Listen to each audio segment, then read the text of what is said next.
So Connor and I will now be talking through the Law Commission's proposed framework for automated vehicles, the legal actors involved and their responsibilities.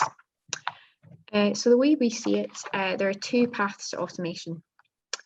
In path one, automated features are going to be increasingly incorporated into vehicles for general use. These vehicles will continue to have a human in the driving seat. However, while the vehicle's in self-driving mode, they'll be known as users in charge. As technology improves, what we envision is that the automated vehicle will carry out the driving task in more circumstances, and the role of the human driver will be reduced. In terms of path two, we see that more as selling a service rather than selling, vehicles. Path two vehicles will be deployed without human drivers in a limited number of sort of local contexts, hopefully to be expanded. We refer to these as no user in charge vehicles, and they'll likely have a wide range of uses. So that could be goods delivery or passenger services, for example. Path two vehicles will be supervised and maintained by fleet operators who will be responsible for their day-to-day operation. So I'll now hand over to Connor to discuss our proposed safety assurance scheme. Thanks, Lizzie. So when we were coming up with our proposed initial safety assurance scheme, we obviously thought a lot about these different paths, and they've been something that we've been thinking about a lot over the last 3 years, looking at different use cases and how we might best set up a regulatory system to approve different use cases and different vehicles that are on the different paths. So this is what we've proposed in the latest consultation paper. It's essentially a two-step process for the approval of an automated driving system. The first step is the technical step. It's essentially the type approval step. So the manufacturer has a choice. They can go through an international route for approval. So if the UNECE, for example, has regulations related to the type of vehicle you want to put on the market, you can go and get your type approval via that route. But we think that the UK also has competence to set up a domestic type approval system. So if I perhaps just want to run a shuttle from, say, Brighton to London in the UK context, I might not want to get international type approval. So I might just want to go to the UK regulator and ask for type approval, technical approval for my shuttle that's in its very local context. So that's the first step. The second step is the categorization step. And that's a more holistic step that looks at whether or not the vehicle meets the legal definition, the UK legal definition of self-driving, but also whether or not there are various processes in place to assure the safety of that vehicle on an ongoing basis. So we've talked a little bit, or touched a little bit about how these vehicles are going to need ongoing monitoring to make sure that they're doing what manufacturers say they will do once they're out on the roads and being deployed and being updated. So we need to check those processes are in place. So at the initial approval, when the vehicle is categorized as self-driving or not, the regulator will check that the manufacturer, who we call the ADSE, and I'll touch upon that a little bit in the next slide.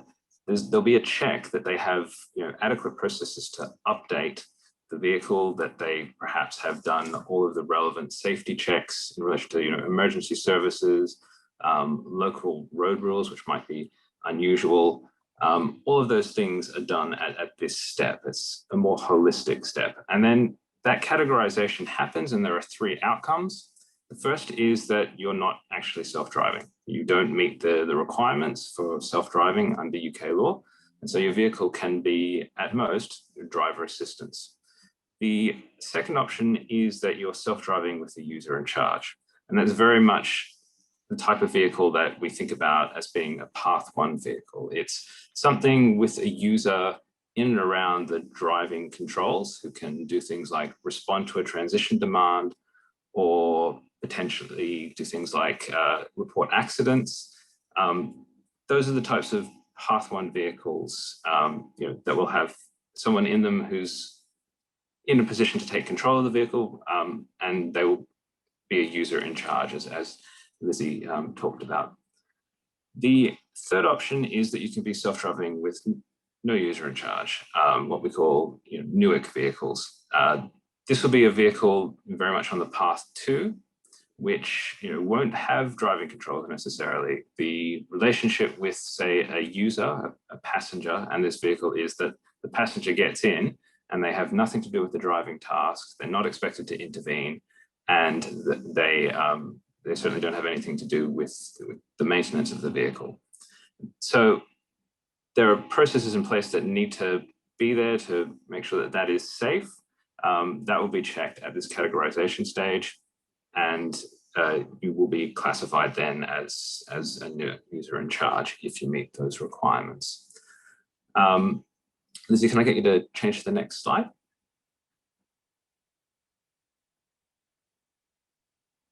Thanks. So that's our initial approval scheme. From that come our main legal actors. The first main legal actor, which should be highlighted, is the ADSE, and that's the manufacturer or the entity that puts forward the system for approval to the regulator. And you need an ADSE for all on-road AVs. They're the ones who basically back up the system. They are the ones who are taking responsibility for it and saying that it is safe to the regulator. They have to have been closely involved in assessing the safety, and they need to have things like sufficient funds in case recalls need to happen. They need to have, as I said, processes in place to update the vehicle and make sure that it's safe on an ongoing basis. Other than the ADSE, you then go into your different paths. So path one, you have the user in charge as being another major legal actor. The user in charge is the human in the vehicle or in line of sight of the vehicle with access to the controls, and they must be qualified and fit to drive. They have to be receptive to a transition demand. They have to maintain and insure the vehicle, and they also have to report accidents. They take care of the things that are not the dynamic driving task. Buckling up kids in the back seat is a good example of the sort of thing a user in charge would also have to do. Path two vehicles will need a licensed fleet operator. That's someone who is qualified, so they have to be of good repute and professionally competent. They need to be able to operate remote supervision. We think that that's a crucial thing that licensed fleet operators running no user in charge vehicles will need to do. They need to keep tabs on where their vehicles are and be able to check that they are performing as intended. They will need to maintain and insure the vehicle, and they'll need to report accidents and near misses. So we think all no user in charge vehicles will require a licensed fleet operator who has those, meets those requirements. And those requirements we call tier 1 requirements. Now, obviously, some no user in charge vehicles will have very specialized use cases. So we think that there will need to be tier 2 requirements on licensed fleet operators who want to run these special use cases. So a good use case, one which we think is a lot of people are trying to achieve, is running passenger services, what we called in a previous consultation paper, highly automated road passenger services, or HARPS. We think that licensed fleet operators who run these types of services will need to have additional requirements put on them. Things like ensuring accessibility for people who are perhaps disabled. They'll need to safeguard passengers. And we think they'll also need to do things like provide price information to their potential passengers. If I wanted to run a no user in charge vehicle that was delivering goods, I think you'd have requirements like keeping aware of weight thresholds for your vehicle. There would probably be a threshold put on that particular vehicle by the regulator. It would be type approved. It would be checked that it could technically carry a certain type of weight. Types of goods, you probably have restrictions on what types of goods you could carry in your particular no user in charge vehicles, and you'd be responsible for securing loads safely. So those are the sorts of additional requirements that we think that particular use case scenarios would require in our scheme. But that is very quickly the overview of the approval system and the key legal actors in our system. The ADSE, which is required for all automated driving systems, the user in charge for path 1, user in charge vehicles, and a licensed fleet operator for no user in charge vehicles. Super, Connor. I really appreciate that. I think Niels has just raised one of the first questions, and I think probably if you could leave the slide up, actually, Lizzie, that would be really useful, because I think it provides everyone with a good summary of the legal entities. But obviously, you know, we've spent probably the last 3-4 years, is it now, with the SAE definitions floating around in the industry and the different levels, and how does, let's say, a level 3 vehicle fit into this structure? You know, I'm assuming you would class anything level 2 and below as being ADAS, you know, as an ADAS system. So actually not self-driving in the definition. Is that correct? That's right. Well, I mean, yes. So at the categorization stage, it's important that the vehicle be assessed such that it can meet the requirement of self-driving. And self-driving in the UK context is something that doesn't require human intervention or observation, we think. So yes, any system that requires a human to be in the loop, looking at obvious circumstances, we don't think would meet the requirements of self-driving under what we're proposing, at least. So level 3 could be a grey area at the moment, because level 3 at the moment has some requirements that the human may step in if the system's doing something. Yeah, sorry, I just wanted to jump in as well on the question that we received. It was only to panelists, but I'll just read it out in case it's helpful to broadcast more broadly. So the UIC makes no sense. There is a level 3 or lower autonomous system and no difference legally from driver assistance. This is definitely not a no blame system. Anything goes wrong is a driver UIC responsibility. So I think it's important for us to highlight what the user in charge is that is different to a driver, because the whole point of introducing the user in charge is that they are not a driver when the ADS is engaged. So basically you might be driving before, say you're driving up to the motorway, but we're envisaging as a use case a system where that person can press a button, and then from that moment on, they are no longer a driver for the purposes of Road Traffic Act requirements. So for example, if while the ADS is engaged, it were to run into the vehicle in front, or perhaps break a speed limit, we don't think it's fair to call the person might still be in the driving seat. We don't think it's fair to call them a driver. So it's actually a device which is specifically to avoid the placement of blame and liability on the person that might be driving before, but that doesn't mean that because you were driving 5 minutes ago, you were driving at the time that the incident occurred. And something else which I think is really important is that driving involves a lot more than just the dynamic driving task. In order to achieve driving, as Connor said, you might need to buckle up kids at the back. I have not yet seen any ADS that is capable of, buckling up Connor's 2 kids and an infant with a child seat at the back. You still need somebody who is responsible to do that and achieve that. So in a user in charge vehicle, that's the person that holds a driving license. We've said that's the right place, the best place in which to put those obligations is the user in charge.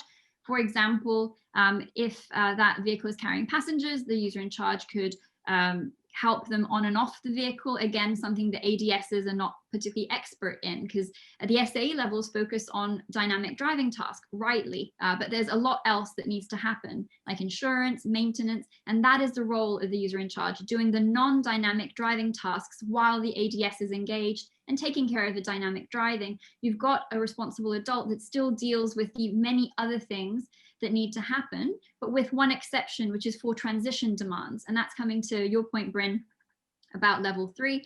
We countenance that can be self-driving following the same structure as the SAE, because there is no duty or requirement to monitor the driving environment when the ADS is engaged, even in a nominally level 3 system.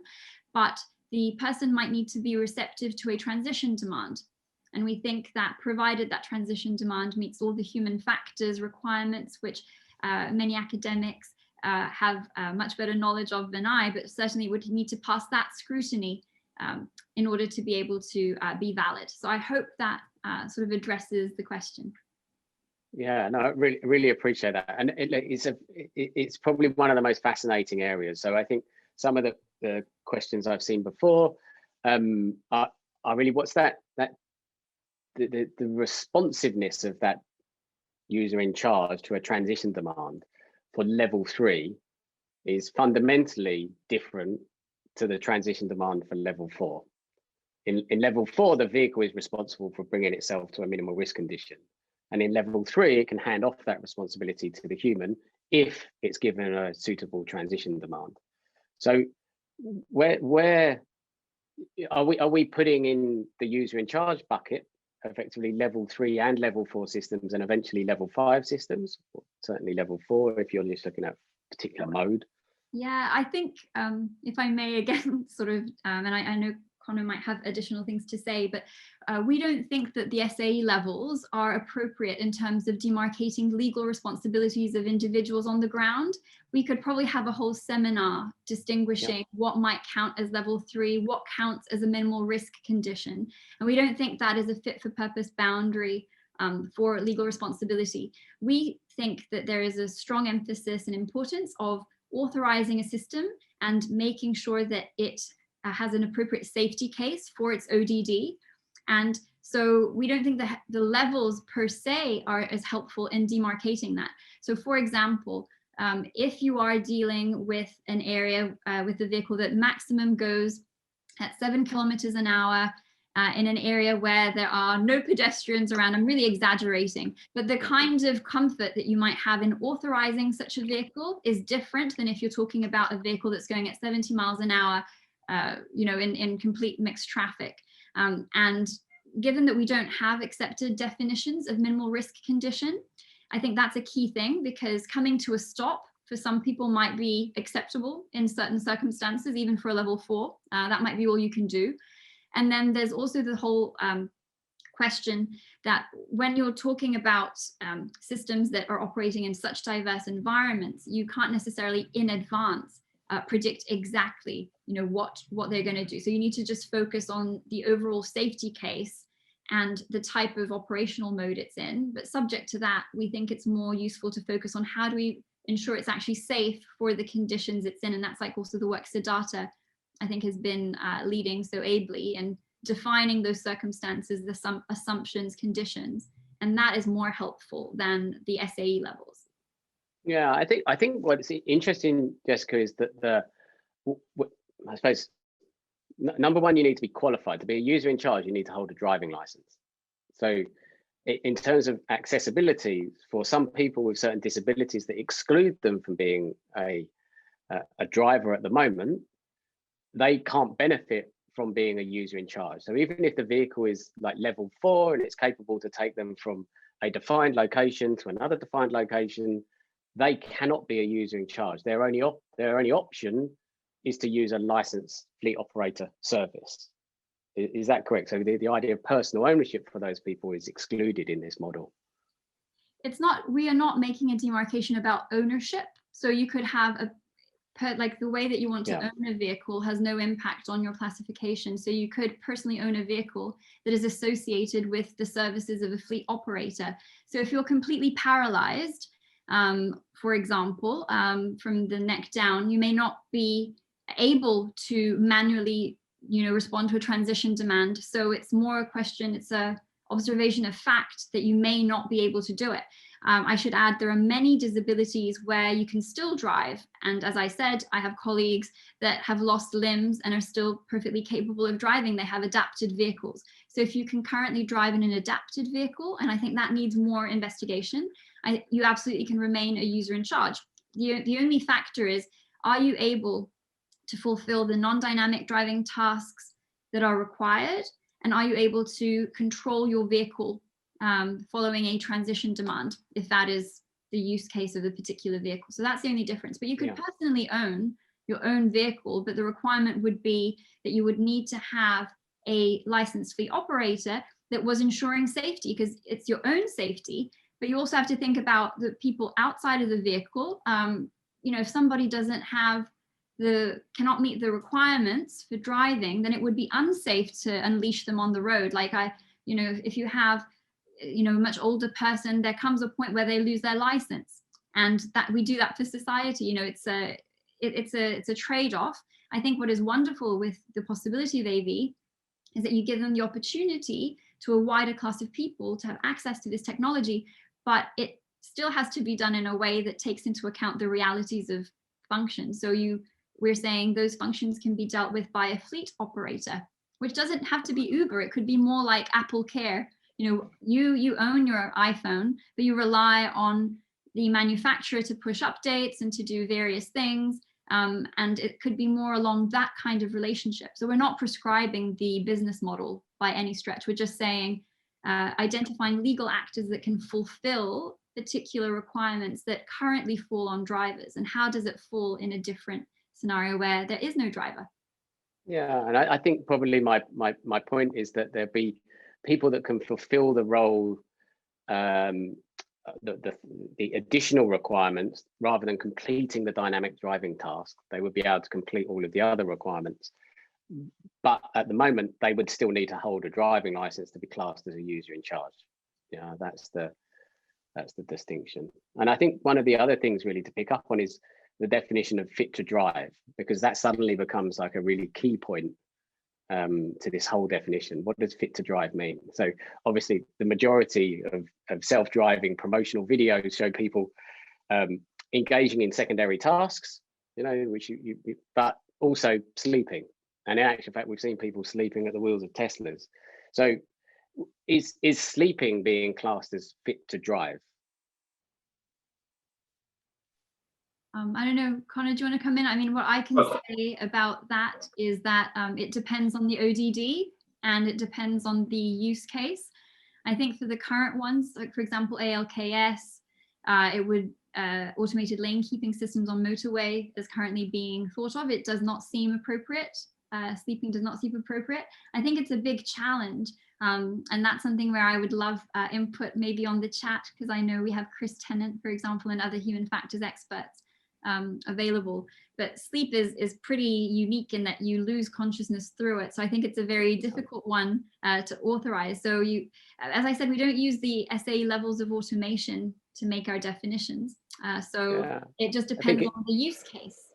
Yeah, I think it just goes back to that receptive to transition demand. You know, if I'm asleep, and I know within the Law Commission's report, you focused on multiple senses being used to communicate the fact that there's a transition demand that's being made. You know, so that can be light, auditory, haptic, as far as I recall. So, but let's say someone's in a very deep sleep, they're not really receptive to a transition demand.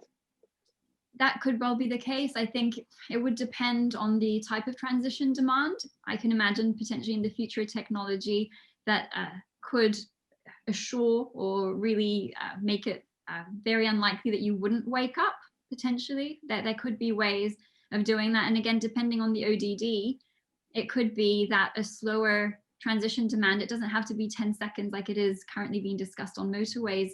There could be many other different configurations. So I wouldn't exclude it. I don't think it's something that you would necessarily exclude. I think it would require a lot of other safeguards in place, but provided that they are in place, it's not completely impossible, but that's more of a technical challenge and something for the safety case. And that's why we think it is quite flexible. And I think something, obviously, from a user's perspective, they need to know where that threshold is.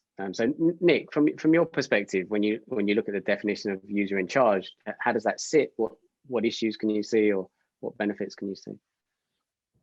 Just following up on that conversation, I think that the process of qualification might be different. In vehicles where there is much more support to the driver, there might be a different type of license eventually, where the vehicle can provide much more support for the driving task.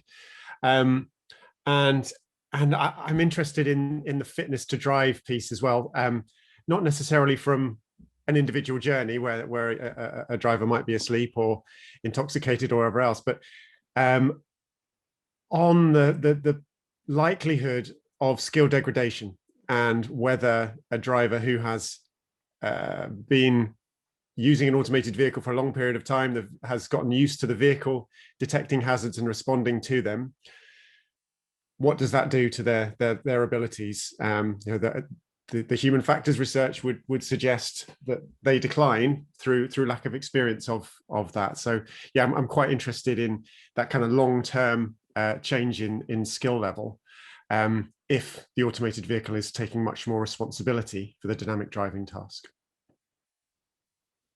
Yeah. Siddhartha? Sorry, I can just say myself, I took my license out many years ago, and I have never owned a car, and I have massive skill degradation. So I just wanted to highlight with Nick, it's a real problem when you don't practice. And with lockdown as well. It's a problem for drivers that only drive in London and don't come out to the rural areas where I live as well. The ODD doesn't transfer. Siddhartha, from your perspective, when you look at a couple of points. Just building on what Nick was saying, and also Ed putting on the chat. I think a point that is very important to highlight is nearly perfect automation is much more dangerous than imperfect automation. And that's the reason behind that is you're just not prepared from a human factors perspective to take over for that small delta of nearly perfect automation. So I think within the skills degradation piece, it's again a function of the ODD itself. So for example, if you've got a very low speed application, I see that being less of a problem as compared to a level 4 motorway chauffeur system. And the point that Nick was raising, and also Ed was raising about retraining of the driver, it might also need to be retraining for a particular system or for a particular type of system in a particular type of environment, because the skill set might be very different as when you're comparing a low speed application to a very high speed application. So I think that's another nuance, which again, a lot of human factor studies have been done, but I'm not sure we've taken that leap into training in different ODDs and the longitudinal studies that are required in this space. The other very important point that I think, sorry, just one more point, Bryn, that Jessica was raising, which I think is very easily forgotten. The SAE levels of automation, or J3016, was never meant to be a legal document. So it should not be treated as a legal document. So if I want to drive an analogy within the AV terminology, I would say the ODD of J3016 is not legal framework. So let's not treat it in that manner. So I'm completely on board with Jessica on that. Yeah, excellent. Okay, well, I think we've had an overview, a little bit of an overview of the user in charge and licensed fleet operator. What's the responsibilities kind of for the ADSE in all of this? Because they sit at the top, but it looks like there's requirements that are imposed on user in charge and the fleet operator, and not really any specific requirements on the ADSE. For example, like being able to report an accident is predicated on the fact that you know the accident has occurred. So is there a requirement on the ADSE to detect the collision in the first place in order for then a third party to then report on that collision? Well, what's the position? Obviously, as part of the safety case, you're going to have to tell the regulator how your vehicles will detect accidents, and the regulator can make an assessment, in time with more experience, will be able to, perhaps provide standards in relation to that. You need to be able to for you to be self-driving, you need to have a system that can do X, that can detect, near misses. If we think near misses are sufficiently vital, it needs to be able to detect these types of misses. And you will need to present that to the regulator and prove that your system can do that. In terms of responsibilities, I think the ADSE, the key thing that the ADSE will need to do, they will be responsible for the dynamic driving task. So I apologize if I didn't make that clear. They will have to ensure they have processes in place to make sure that the vehicle continues to drive safely on an ongoing basis. So things like obeying traffic laws. And we know that traffic laws change all the time. Traffic regulation orders are also something that they need to be aware of and incorporate into their systems.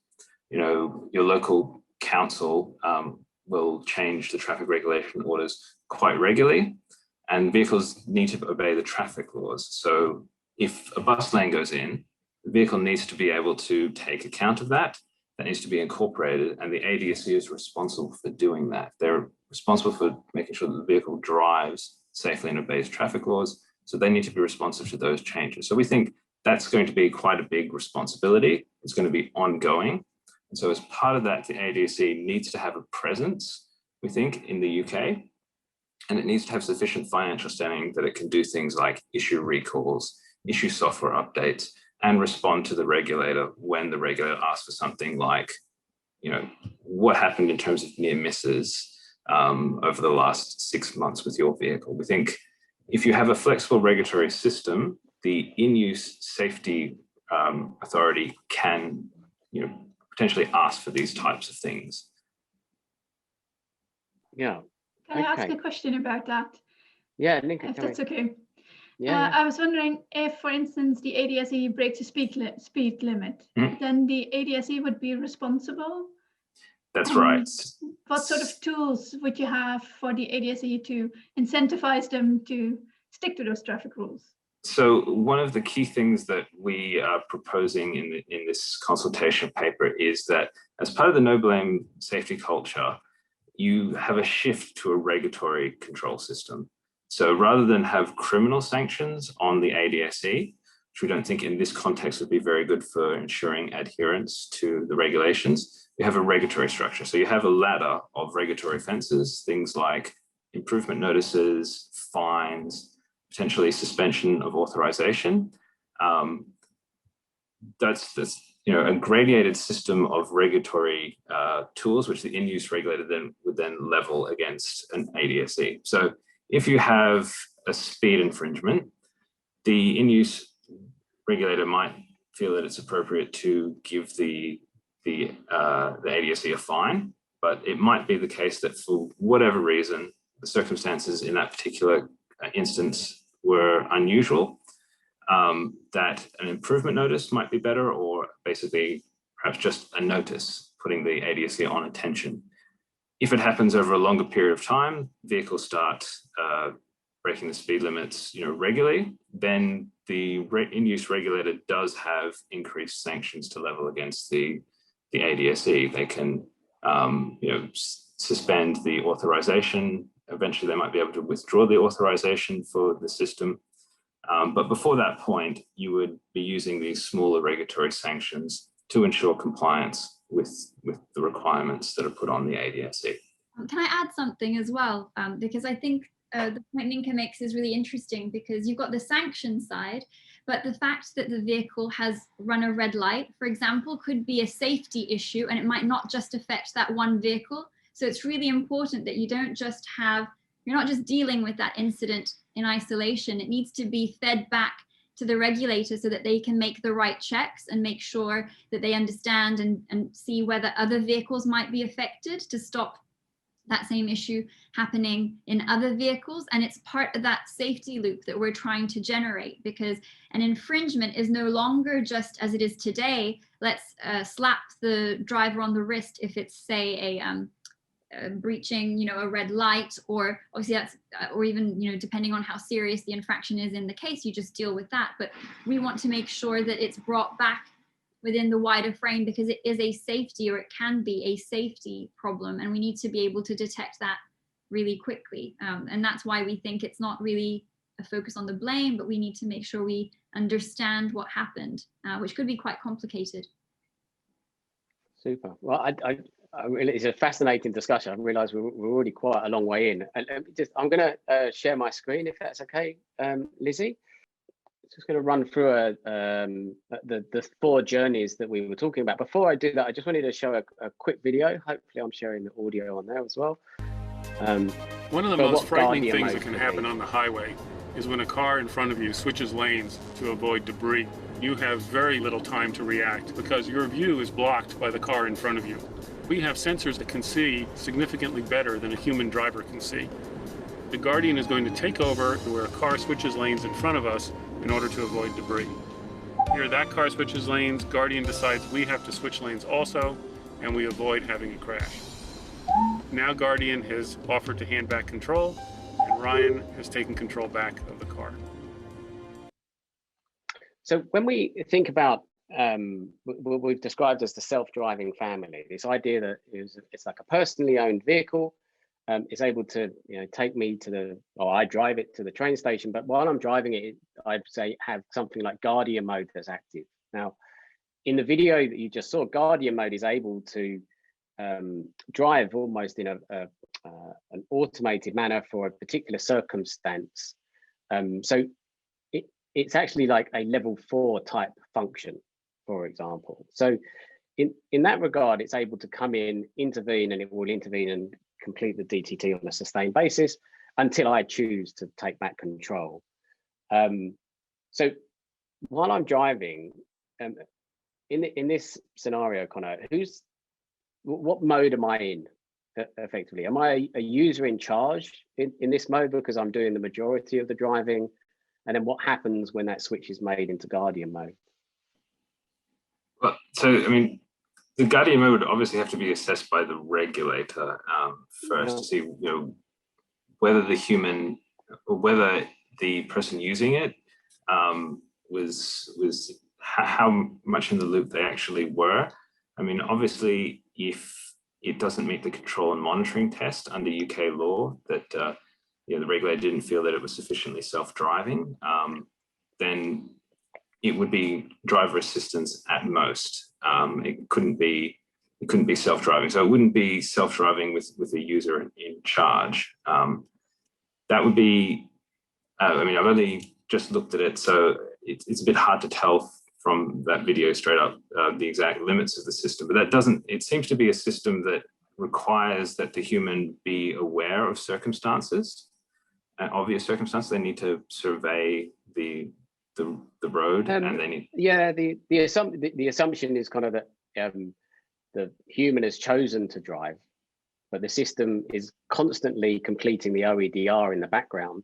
And if it detects something that the human isn't responding to appropriately, then the level 4, let's say, automated system kicks in, and then it takes control away from the human, and then is able to complete the DDT. It can offer back control to the human, but there's a choice as to whether the human takes control or not. So while it's doing the DTT, it's a level 4 system. So yeah, my understanding, and Siddhartha is much more knowledgeable on this because he's dealt with it directly, but my understanding is that emergency systems that intervene in an emergency situation are excluded from the understanding of what it means to be self-driving from a dynamic sustained, because the idea is it has to be the sustained dynamic task, and it doesn't include emergency maneuvers. Siddhartha? You're spot on, Jessica, you're spot on.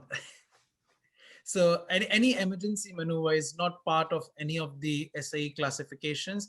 All the SAE classifications are focused on sustained dynamic driving tasks. And because the Guardian is not actually doing the sustained dynamic task, so I would not classify it within the SAE taxonomy. Having said that, your question is still valid to the regulators. What would they do with that system? It won't be classified as per SAE classification. I would treat that as an emergency system. So a very valid comment over here. It's the same concept as an AEB. So you could treat that as an AEB with lane change. So I would treat it like that, as Jessica mentioned. Yeah, I think what's interesting, Siddhartha, is that and again, we discussed this with Jessica before, but the fact that it offers back control to the human, you know, the actual way the system engages, it has taken control away from the human. So it's not emergency as in a short intervention.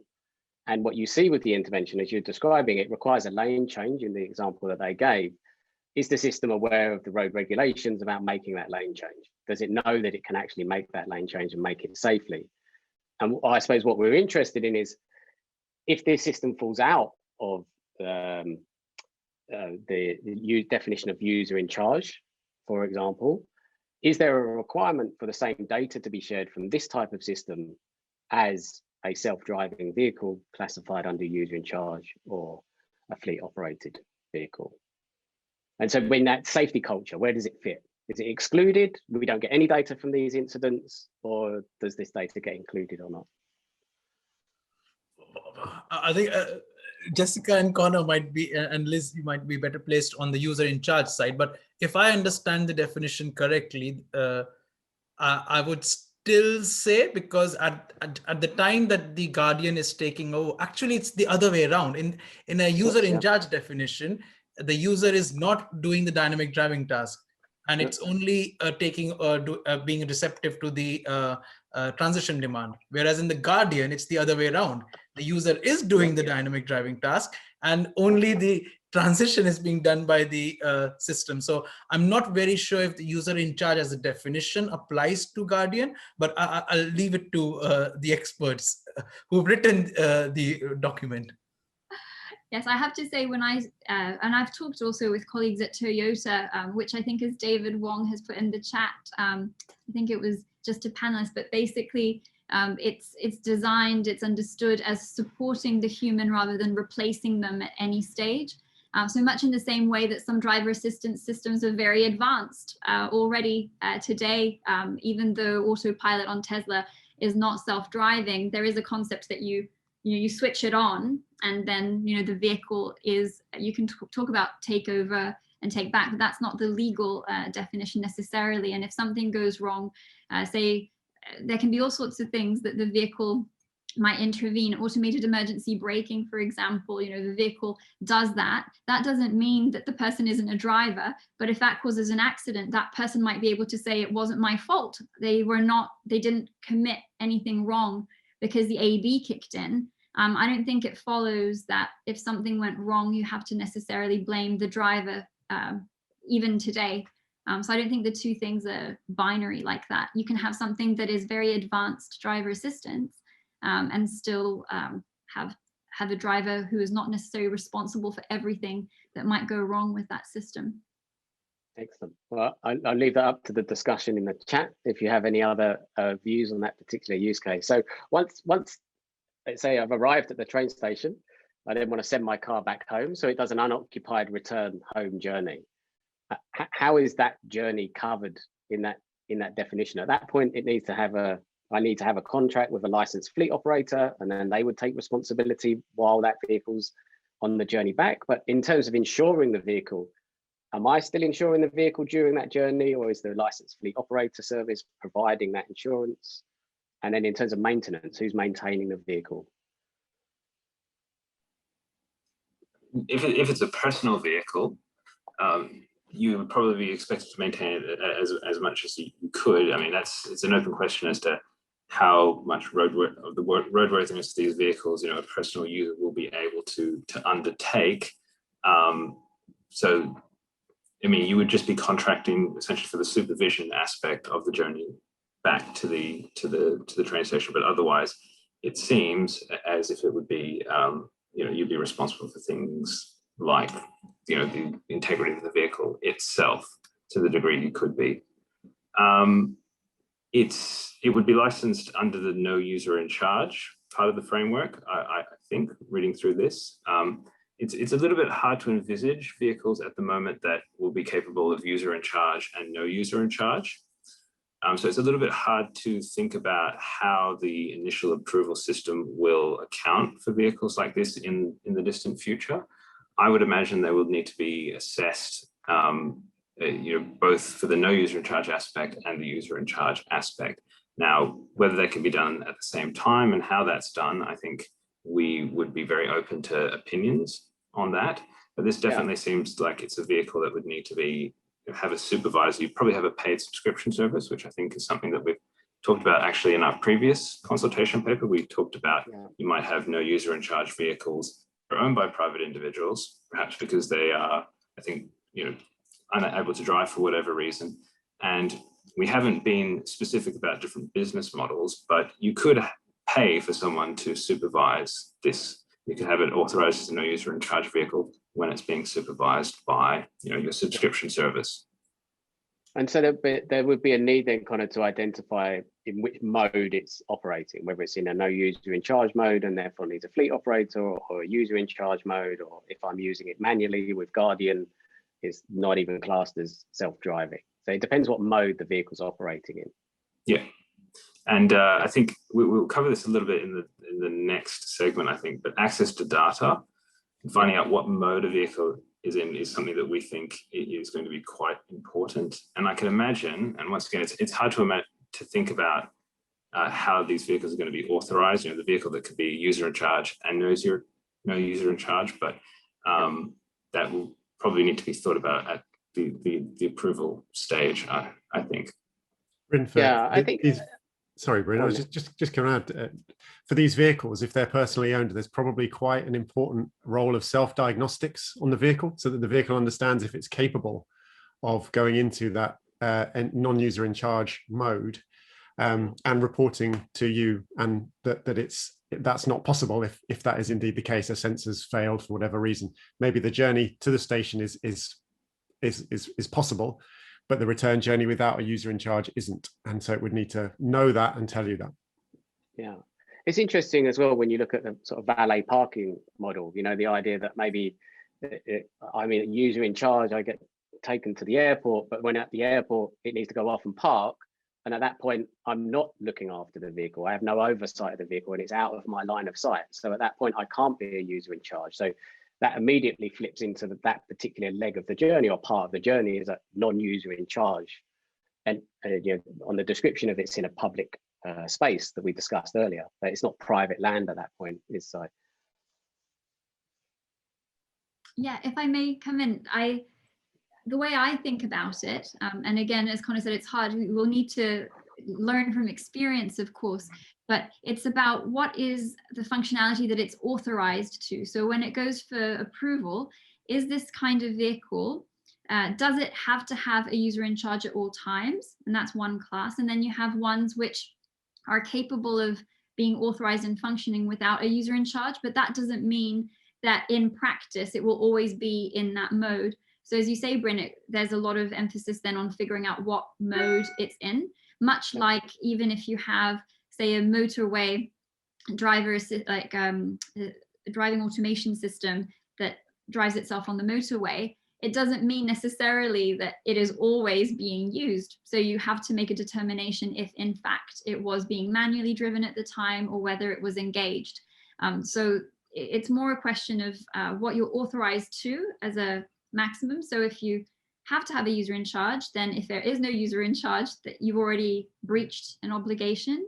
But if it's a no user in charge vehicle, then you figure out what mode it's actually in. And as Nick said, whether it has all the right safeguards in place to be operating safely in that way. And if any of those are missing, then it might be the case that you know, there is a user in charge that is actually operating the vehicle at that time, because it's not in that particular ODD for which valet parking is a great example. So if the fleet operator is only meant to be operating in a particular car parks or locations, that is the only location where you'd have a fleet operator, and in the rest of the operation, you'd be relying on the user in charge. So that would need to be assessed separately in the safety case. It would depend, I think it would have to all be very clearly set out in the safety case, how it is that you switch from modes. Yeah, super. Okay, well, let's take a short break, and we may cover off just a couple of things that we didn't get done here before we go on to the next topic. So thanks very much.